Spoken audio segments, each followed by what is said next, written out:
നമ്മളിവിടെ നിന്നുള്ള മാരുതിയുടെ എർട്ടിഗയാണ്. ഇത് 2023 വണ്ടിയാണ്. ഇപ്പം 1.5 വർഷമാവുന്നു. വണ്ടി 20,000 കിലോമീറ്റർ ഓടി വണ്ടിയാണ്.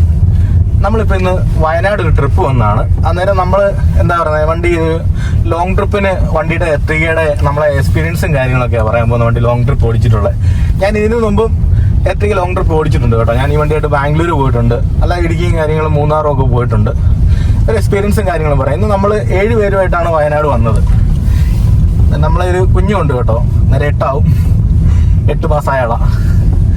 മെയിനായിട്ട് എടുത്ത് പറയേണ്ടതെന്ന് പറഞ്ഞു കഴിഞ്ഞാൽ എന്താ പറയുന്നത്, ഈ വണ്ടിയുടെ സെഗ്മെന്റ് ഞാൻ നോക്കുവാണെങ്കിൽ എനിക്ക് തോന്നുന്നു ഈ വണ്ടിക്ക് വേറെ എതിരാളിയായിട്ട് വേറെ വണ്ടികളൊന്നും ഇല്ലെന്ന് തോന്നുന്നത്. കാരണം റെനോൾട്ട് ഡ്രൈവർ ഉണ്ടെന്ന് പറഞ്ഞാലും അത് ഒരു 3 സിലിണ്ടർ വണ്ടിയല്ല, അന്നേരം ഇതുമായിട്ട് കമ്പയർ ചെയ്യാൻ പറ്റത്തില്ല.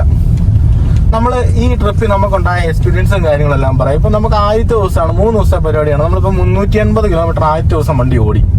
വയനാട് വന്ന് ഇവിടുത്തെ കറക്കവും കാര്യങ്ങളൊക്കെ കൂടി കേട്ടോ.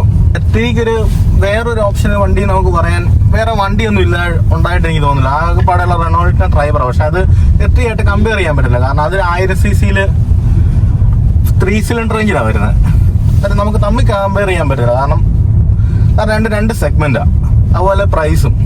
പക്ഷെ ആ വിലക്ക് എത്തിക വാല്യൂ ഫോർ മണി കേട്ടോ. അതിൻ്റെ അകത്തൊന്നും പറയാനില്ല. കാരണം ഒരു 7 പേർക്ക് ഫാമിലിക്ക് സുഖമായിട്ട് യാത്ര ചെയ്യാൻ പറ്റും. അതുപോലെ ഞാൻ യാത്ര ചെയ്തിട്ടുള്ള എക്സ്പീരിയൻസും കാര്യങ്ങളൊക്കെ പറയാം. ഞാനാണെങ്കിൽ ക്രിസ്റ്റ്യൻ ലോങ്ങും അത്യാവശ്യം പോയിട്ടുണ്ട്, അതുപോലെ എർട്ടിഗയായിട്ട് ലോങ് പോയിട്ടുണ്ട് കേട്ടോ. ഞാൻ ഈ എർട്ടിഗയായിട്ട് ഞാൻ നേരത്തെ ബാംഗ്ലൂരൊക്കെ പോയിട്ടുള്ള. നമുക്കൊരിപ്പം 7 പേരുമായിട്ടുള്ള ദൂരയാത്രയുള്ള നമുക്ക് 7 പേര് കുഴപ്പമില്ല കേട്ടോ. നമുക്ക് എന്താ പറയുന്നത്, ഒത്തിരി സൈസൊന്നും ഇല്ലാത്തവരാണെങ്കിൽ നമുക്ക് യാതൊരു വിഷയമില്ല. അയാൾക്ക് സുഖമായിട്ട് നമുക്ക് പോകാം.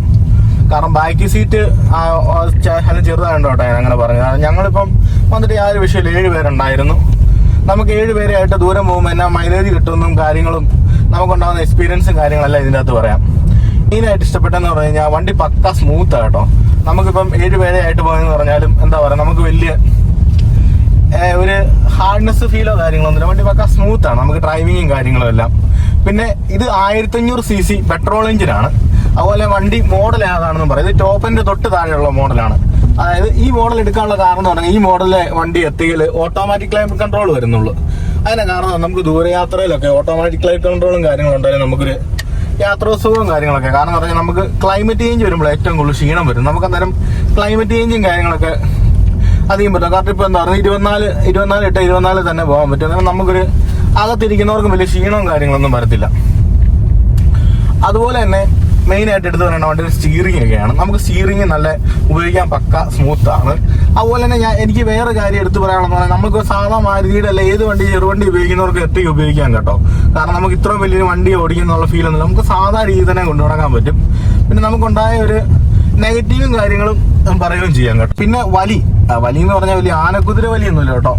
വണ്ടി അത്യാവശ്യം വലിയുണ്ട് എന്ന് പറഞ്ഞാൽ എനിക്കൊന്ന് മാരുതിയുടെ ഇന്ത്യ കിട്ടുന്നതിൻ്റെ അത് ഏറ്റവും ടോപ്പ് ഒരു എഞ്ചിൻ തന്നെയാണ് എത്തിക വരുന്നത്. കാരണം 1500 cc പെട്രോൾ എഞ്ചിൻ ഇപ്പം നിലയിൽ നമുക്ക് മാരുതിയുടെ ഇവിടെയൊക്കെ അവൈലബിൾ ആയിട്ടുള്ളൂ. അതിൻ്റെ അകത്ത് ഏറ്റവും നല്ലൊരു എഞ്ചിൻ തന്നെയാണ്. ഇല്ലാത്തൊരു വലിയും കാര്യങ്ങളൊക്കെ ഉണ്ട്. എൻ്റെ ഓവറായിട്ടുള്ള ഒരു എക്സ്പെക്ട് ചെയ്യല്. കാരണം എന്ന് പറഞ്ഞാൽ നമ്മളെ പെട്രോൾ വണ്ടിയെല്ലാം അങ്ങനെ തന്നെയാണ്. എന്നാൽ അത്യാവശ്യം വലിയുണ്ട്. ഇപ്പം അതുപോലെ തന്നെ നമുക്ക് എത്തിക ലോങ് ട്രിപ്പിൽ ഏറ്റവും കൂടുതൽ ഇഷ്ടപ്പെട്ടെന്ന് പറഞ്ഞാൽ വണ്ടി പക്ക സ്മൂത്ത് ആണ്. സസ്പെൻഷൻ ഒക്കെ ആണെന്ന് പറഞ്ഞാൽ നല്ല സസ്പെൻഷനും കാര്യങ്ങളും. നമുക്ക് വലിയ യാത്രാക്ഷീണമോ കാര്യങ്ങളോ ഒന്നുമില്ല.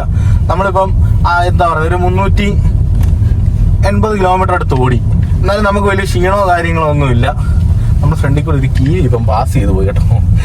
ആദ്യം ഞാൻ മൂവാറ്റുപുഴ വണ്ടി ഒന്ന് ഫുൾ ടാങ്ക് അടിച്ച്, അത് കഴിഞ്ഞ് നമ്മളിവിടെ താമരശ്ശേരി അടിവാരം വരാനായപ്പം ജസ്റ്റ് ഒന്നും കൂടെ ഫുൾ ടാങ്ക് അടിച്ച്, അതിന് ഓടി കിലോമീറ്റർ വെച്ച് അടുത്ത ഫുൾ ടാങ്ക് ആവാനായിട്ട് നമുക്ക് എത്ര പെട്രോൾ എടുത്തു അത് കാൽക്കുലേറ്റ് ചെയ്ത് അത് കറക്റ്റ് മൈലേജ് കേട്ടോ. അങ്ങനെ കൂട്ടിയ വണ്ടിക്ക് 15 സംതിങ് മൈലേജ് കിട്ടി. അതും പകലാട്ടോ നമുക്ക് ഇത്ര മൈലേജ് കിട്ടിയത്. അത് എടുത്തു പറയേണ്ട കാര്യം. കാരണം ഞാൻ ഈ എത്തി എടുത്തപ്പോൾ ഞാൻ ഏറ്റവും കൂടുതൽ ഞാൻ പ്രതീക്ഷിച്ചെന്ന് പറഞ്ഞാൽ ഒരു 10-12 മൈലേജ് പ്രതീക്ഷിച്ചേ. അത്രയും മൈലേജ് കിട്ടിയെന്ന് പറഞ്ഞാൽ നമ്മളെ സംബന്ധിച്ചുള്ള ദൂരയാത്ര നമ്മളെ എക്സ്പെൻസ് അത് നമുക്ക് നല്ല രീതിയിൽ നമുക്ക് എക്സ്പെൻസ് പറയും, പെട്രോൾ എക്സ്പെൻസും കാര്യങ്ങളൊക്കെ. പിന്നെ മെയിനായിട്ട് എടുത്തു പറയണമെന്ന് പറഞ്ഞാൽ വണ്ടി പക്ക സ്മൂത്താണ് കേട്ടോ. ഇപ്പം ഇത് 5 ഗിയർ മാനുവൽ വണ്ടിയാണ്. ഗിയർ ആണെന്ന് പറഞ്ഞാൽ നല്ല സ്മൂത്താണ്. അതുപോലെ ക്ലച്ച് ആണെന്ന് പറഞ്ഞാൽ പക്ക സ്മൂത്താണ്. എന്ന് പറഞ്ഞാൽ നമുക്ക് അത്യാവശ്യം ബ്ലോക്കിലൊക്കെ കിടക്കണം, എന്നാൽ നമുക്ക് വലിയ മടുപ്പോ കേസോ ഒന്നുമില്ല, വലിയ ഹാർഡൊന്നുമില്ല. അതുകൊണ്ട് നല്ല സുഖമാണ്. അതുപോലെ എഞ്ചിൻ നോയ്സോ കാര്യങ്ങളോ ഒന്നുമില്ല കേട്ടോ. നമുക്കിപ്പോൾ എന്താ പറയുന്നത്, ഒരു ഹയർ പിൻ വളമൊക്കെ കയറി പോകാന്ന് പറഞ്ഞാലും വലിയ RPM കയറുന്നതായിട്ടോ അങ്ങനെ RPM സൗണ്ടോ അല്ലാതെ എഞ്ചിൻ നോയ്സ് കാര്യങ്ങളൊക്കെ വളരെ കുറവ്. അത്ര സൈലൻ്റാണ് വണ്ടിയുടെ എഞ്ചിൻ. അതുപോലെ തന്നെ നമ്മൾ ഈ വണ്ടി വരുന്നത് ഈ 1500cc മാരുതിയുടെ എഞ്ചിൻ എന്ന് പറഞ്ഞാൽ ഇന്ത്യ ഇറങ്ങുന്നതിന്റെ അതവരെ ഏറ്റവും പവർ കൂടിയ 1500cc പെട്രോൾ എഞ്ചിൻ വരുന്നുള്ളൂ. അതിന്റെ അതുള്ള ഏറ്റവും നല്ല എഞ്ചിൻ തന്നെ കേട്ടോ കൊടുത്തേക്കുന്നത്. പക്ക റിഫൈൻഡ് എഞ്ചിനാണ്, നല്ല യാത്രാസുഖവും കാര്യങ്ങളുമാണ്. പിന്നെ 7 പേരെ വെച്ച് നമുക്ക് വരുമ്പോൾ ഒരു നെഗറ്റീവ് ഉണ്ടായെന്ന് പറഞ്ഞാൽ നെഗറ്റീവായിട്ട് നമുക്ക് ലോങ് ട്രിപ്പേ തോന്നിയെന്ന് പറഞ്ഞൊരു സംഭവമാണ്. എനിക്ക് തോന്നുന്നത് മാരുതിയുടെ മിക്ക വണ്ടിയിലും ഉണ്ട്. ചിലപ്പോൾ ഉപയോഗിക്കുന്നവരൊക്കെ ശ്രദ്ധിച്ചിട്ടുണ്ടോ ഇല്ലെന്ന് അറിയത്തില്ല. നമ്മൾ വണ്ടിയെ ടൈറ്റ് ലോഡാണ്, ഒരു ചെറിയ ബ്രേക്ക് യൂറോ ഫീൽ ചെയ്യുന്നുണ്ട്. അതിപ്പോൾ നമ്മൾ ബലോനയാണെങ്കിലും ഉണ്ട്, ഇതേലും നമുക്കത് ഫീൽ ചെയ്യുന്നുണ്ട്. അതേ ഉള്ളൂ. പിന്നെ വേറെ എന്താ പറയുന്നത്, വേറെ നമുക്ക് വലിയ നെഗറ്റീവ് കാര്യങ്ങൾ ഇപ്പം എന്താ പറയുക, ഞാൻ ഇന്നോവയായിട്ടും അത്യാവശ്യം ദൂരം പോയിട്ടുണ്ട്. ക്രിസ്റ്റയായിട്ടും പോയിട്ടുണ്ട്, പഴയ ഇന്നോവയായിട്ടും പോയിട്ടുണ്ട്. അതിൻ്റെ ഒന്ന് മെയിനായിട്ട് എടുത്ത് പറയേണ്ടതെന്ന് പറഞ്ഞു കഴിഞ്ഞാൽ നമുക്ക് വണ്ടിക്ക് എന്താ പറയുക, ഒരു ഗിയർ ഡൗണിങ്ങിന് എന്നാ പറയുക, നമ്മളിപ്പം ചെറിയതായിട്ടൊന്ന് ഗിയർ ഡൗൺ ചെയ്യാൻ താമസിച്ചെന്ന് പറഞ്ഞാൽ വണ്ടിക്കകത്ത് എന്താ നോയിസോ വൈബ്രേഷനോ അങ്ങനത്തെ സംഭവം ഒന്നും കയറി വരത്തില്ല കേട്ടോ. അതിൻ്റെ അകത്തൊക്കെ പക്കയാണ് വണ്ടി. അതുപോലെ പുറകിരിക്കുന്നവർക്കാണെന്ന് പറഞ്ഞാൽ നല്ല സുഖം. വണ്ടി പക്ക സ്മൂത്താണ് എന്ന് പറഞ്ഞാൽ വലിയ അനക്കോ കേസോ ഒന്നും വരത്തില്ല. അതുപോലെ തന്നെ സസ്പെൻഷൻ എടുത്ത് പറയാനുണ്ടോ, നല്ല സസ്പെൻഷനാണ്. നമുക്ക് നല്ല യാത്രാസുഖവും കാര്യങ്ങളൊക്കെയാണ് നൽകുന്നത്. പിന്നെ സീറ്റാണെന്ന് പറഞ്ഞാൽ നല്ല കുഷനിങ്ങും കാര്യങ്ങളൊക്കെ ഉണ്ട്, നല്ല തൈ സപ്പോർട്ടും കാര്യങ്ങളുണ്ട്, ഓടിക്കാനൊക്കെ നല്ല സുഖമാണ്. അതുപോലെ സ്റ്റീറിങ്ങും കുഴപ്പമില്ല, മോശമില്ലാത്തൊരു പെർഫോമൻസ് തരുന്നതാണ്. പിന്നെ അതുപോലെ തന്നെ എനിക്ക് ലോങ് യാത്രയ്ക്ക് വേണ്ടി ഏറ്റവും കൂടുതൽ ഇഷ്ടപ്പെട്ടെന്ന് പറഞ്ഞ വണ്ടിയുടെ ഓട്ടോമാറ്റിക് ക്ലൈമറ്റ് കൺട്രോൾ കേട്ടോ. അതുകൊണ്ട് തന്നെ നമുക്ക് അത്ര ക്ഷീണവും കാര്യങ്ങളൊക്കെ കുറവുണ്ട്. പിന്നെ സിസ്റ്റം ആണെന്ന് പറഞ്ഞാൽ അത്യാവശ്യം ഇൻഫർമേഷനും കാര്യങ്ങളൊക്കെ ഉണ്ട് കേട്ടോ. ടയർ പ്രഷർ കാര്യങ്ങൾ എല്ലാം നമുക്കറിയാം. റിവേഴ്സ് ക്യാമറ കംപ്ലീറ്റ് കാര്യങ്ങൾ നമുക്ക് അറിയാൻ പറ്റും. ഇതാണ് മെയിനായിട്ടുള്ള നമ്മളെ എക്സ്പീരിയൻസും കാര്യങ്ങളൊക്കെ ഓടിച്ചിട്ടുള്ളത്. പിന്നെ മെയിനായിട്ട് എടുത്തു പറയേണ്ട ഒന്നാണ് വണ്ടിയുടെ സ്പേസ്. നമുക്ക് എത്തുകയെന്ന് പറയുമ്പോൾ നമ്മൾ സ്പേസ് കുറവാണ്, അങ്ങനത്തെ എല്ലാവർക്കും ഒരു ചിന്തയുണ്ട്. എന്നാൽ നല്ലൊരു സ്പേസ് ഉണ്ട് കേട്ടോ വണ്ടിക്ക്.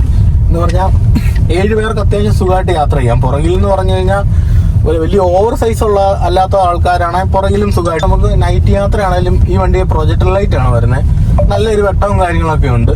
എന്ന് പറഞ്ഞാൽ വലിയ ഓവർ വെട്ടമല്ല കേട്ടോ, അത്യാവശ്യം കുഴപ്പമില്ലാത്ത വെട്ടവും കാര്യങ്ങളൊക്കെ ഉണ്ട്.